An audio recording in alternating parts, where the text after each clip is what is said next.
So thank you for having me, and thanks to all of you for being here.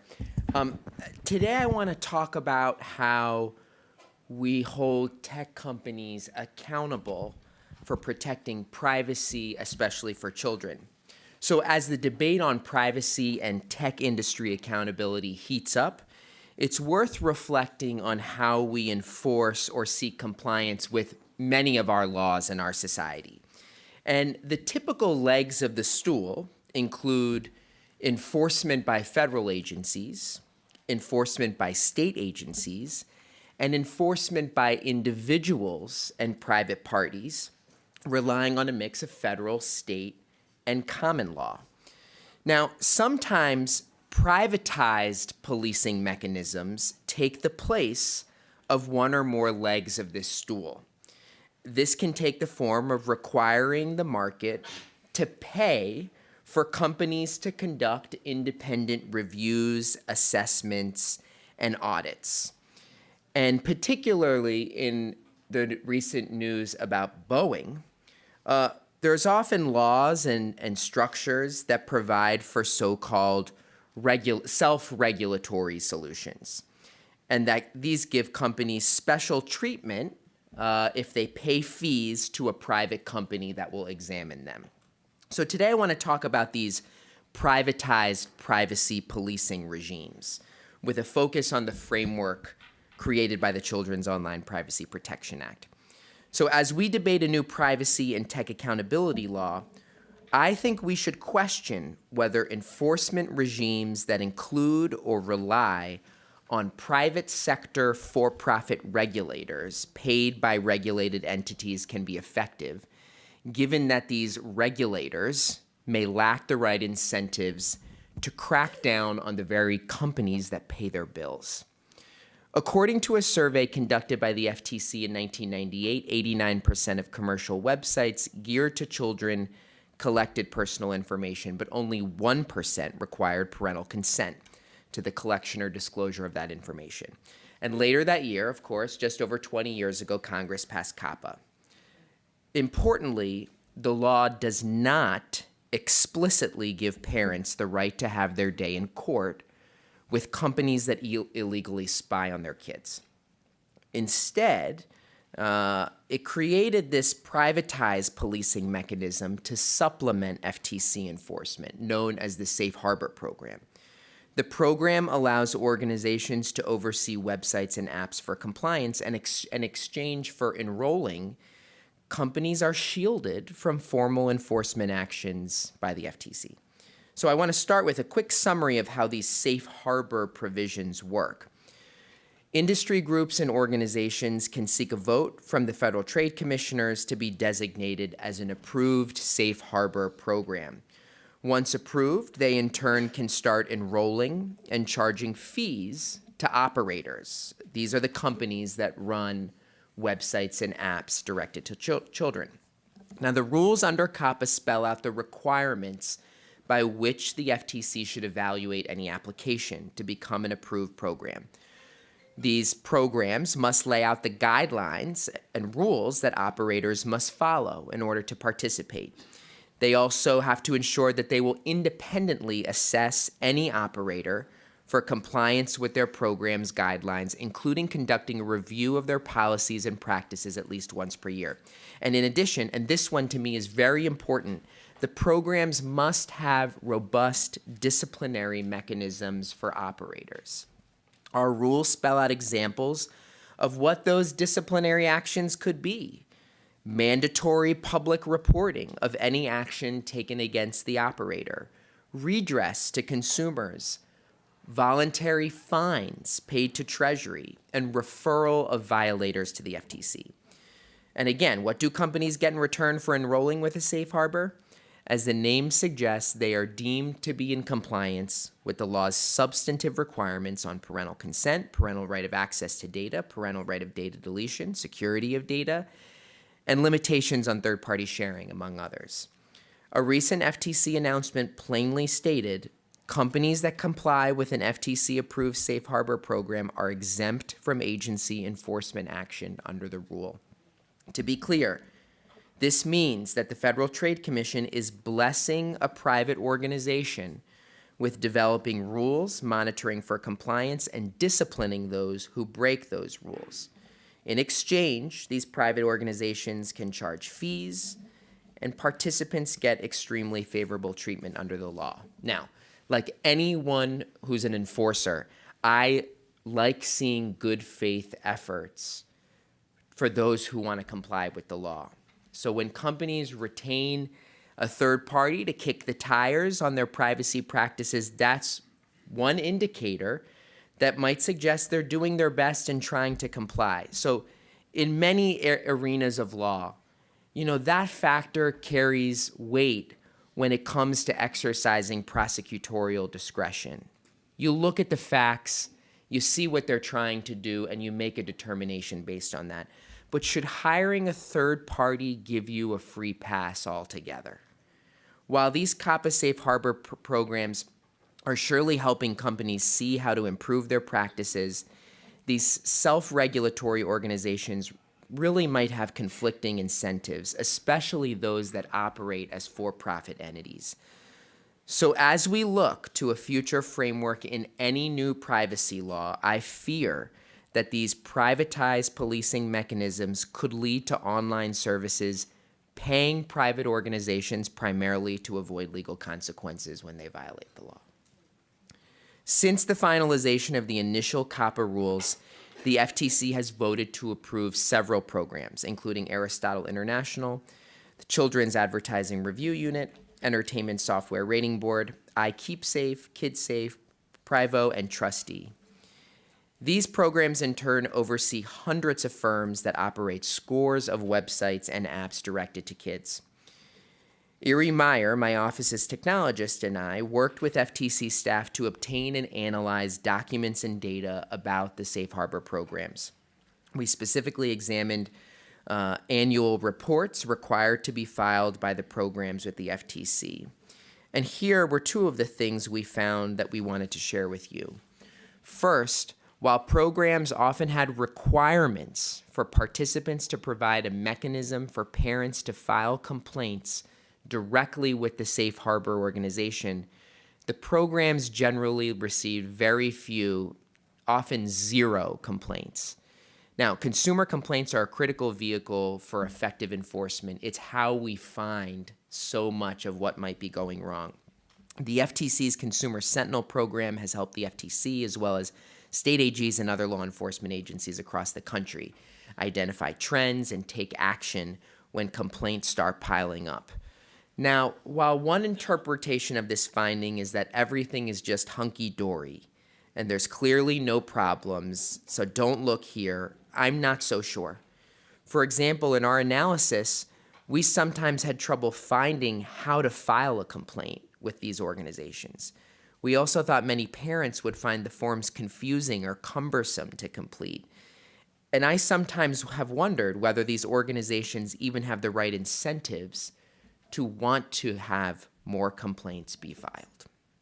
Second, few safe harbor programs really discipline or suspend operators for noncompliance with their rules.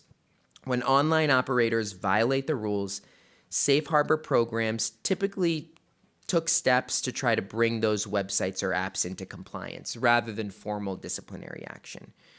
However, this is a key question. We need to be asking ourselves whether these privatized policing mechanisms like the Safe Harbor program see those websites more like clients rather than entities they're supposed to watch over. Now, it is worth noting that one entity operating a safe harbor program has actually run into trouble themselves. In 2014, the FTC took action against the Trustee certification program, which also assists online operators with complying with various cross-border privacy frameworks like the Privacy Shield between the US and EU and the APEC guidelines. Trustee, which is operated by a for-profit company known today as TrustArc, failed to conduct promised annual recertifications of companies participating in its Privacy Seal program more than 1,000 times between 2006 and 2013. And in 2017, the New York Attorney General also took action against trustees specifically for failing to conduct adequate assessments under the COPPA Safe Harbor program. Now, after the FTC action was announced, our host today, James Steyer, submitted a comment letter in the trustee docket asking the commission to revoke trustees' approval as a COPPA Safe Harbor program. Now, while this predated my time as a commissioner and I don't know the details of any deliberations, the commission replied to Common Sense Media that, quote, "The commission regards the ability to revoke an organization's safe harbor status as an important mechanism to ensure the integrity of the program." I agree. So what are the implications for COPPA and the broader debate on privacy, security, and accountability for the tech sector? How should we assess industry arguments for self-regulatory provisions in any forthcoming federal privacy legislation?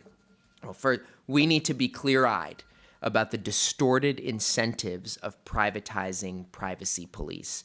Whether it's programs like Safe Harbor or the reliance on third-party private sector assessors, it is hard for anyone to bite the hand that feeds them.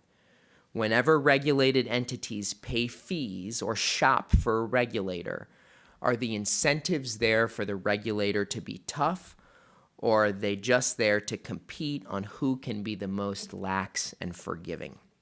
We have seen this, and I've seen it personally in too many other settings, like when banks shopped around for bank charters and to have regulators eager for their fees, or when these for-profit universities shopped around for lax accreditors.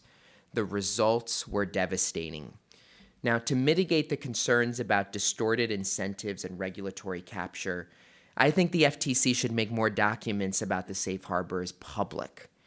In my recent voting statement in the Uber data security law enforcement action, I also argued for greater disclosure of third-party assessor and audit reports that the FTC has ordered in so many of its settlements, including its orders with Facebook, Google, Twitter, and many others. By subjecting these reports to more sunshine, it can counteract some of the incentives that might contribute to lax oversight. In addition, we must make it crystal clear that we are willing to revoke an organization's safe harbor status or dismiss a third-party assessor hired as part of a remedial order against a company violating the law. If they are not properly policing privacy, they need to go. The bottom line is that we must be more skeptical about outsourcing enforcement. Absent hard data that shows this privatized policing is actually effective, Congress should stick to mechanisms that work. Real penalties that deter, which are enforced by many, not just a few. And that doesn't just mean money. It means pursuing the individuals that called the shots or were asleep at the switch. If we want a marketplace and an online market that truly works for all consumers, including children, we need to spur meaningful competition, reduce and eliminate conflicts of interest, and make sure there are real consequences for those that violate the law. The incentives cannot be misaligned. Everyone, especially parents and law-abiding online services, should welcome tough enforcement. Thank you.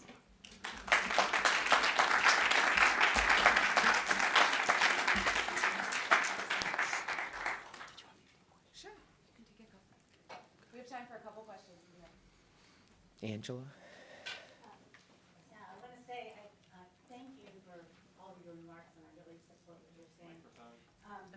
Two things. Sorry. First of all, thank you.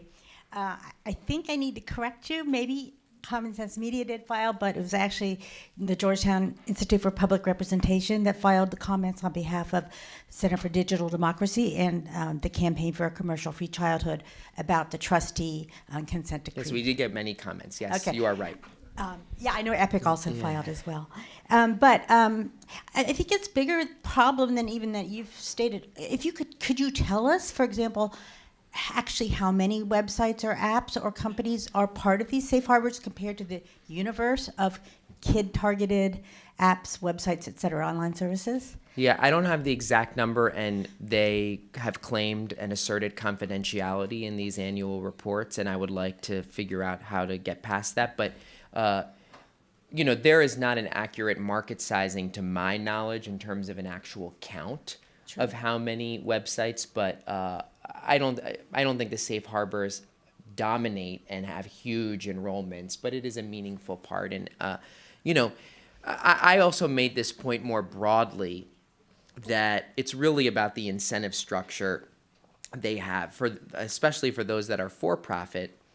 They will want to enroll and charge fees to more, and there's a real incentive mismatch there. But I don't have the hard data to share. Right, thank you. We tried to FOIA it and obviously did not get that information. Yeah. But I think relying on parental complaints is difficult because parents don't read privacy statements, they don't understand them, they don't know what the law is. So I think there has to be more proactive enforcement, not just waiting for the complaints to come in, and that's something I hope the FTC will do more. Yeah, and I actually think that's typically how you find these violations. It's not through complaints, but the reason why I raised the point on complaints is that if you're trying to create an apparatus that is looking to synthesize a range of data and potential clues as to where there might be problems, if they don't have the incentive to bring in all of that information, they might miss something. And so when I hear, well, an organization got 0 complaints, I raise my eyebrows at that, because often what you'll see is a more credible statement can be, we actually got hundreds of complaints. We investigated them. A small number related to our compliance with the law, and we took action. But sometimes just saying, 0, don't look. That's where I get some skepticism. So. Great. One more. Sure, one more.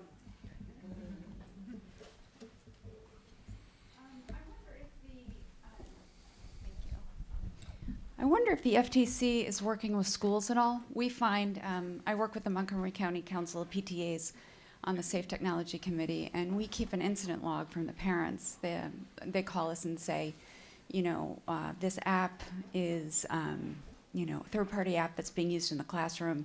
I'm worried about privacy. We don't know exactly where to take that other than to the Chief Technology Officer. And it's pretty apparent to me that our school system doesn't have a lot in place to educate the teachers on how to watch out for these sorts of things. And to spot it. Yeah. Yeah. So we call it whack-a-mole because it's like these apps popping up, and it's the free apps for the most part that are violating. So do you have a direct line with any of the schools or a program that schools can tap into where they can lodge complaints or Yeah, so there are issues? mechanisms for people to file complaints. There's even a hotline. I think the challenge is that we need to have lots of vehicles for people to be able to voice these. And that's why I'm talking about the broader privacy framework here that, in COPPA, state AGs are also able to enforce that, but private parties are not. I think the more mechanisms people have to spot these things and report these things, the better we are. But it is hard to, with everything teachers have to do to be able to get them to know a specific hotline. So I think we will keep doing our best to try and meet what you're saying. But I really hope that our state attorneys general, who have a lot of relationships with, local school districts, can also be part of this, because we need them to play a bigger part. And I hope that we really think in this broader privacy debate, we should not assume that there's no role for private citizens to also enforce the law themselves. So I hope that we have that debate.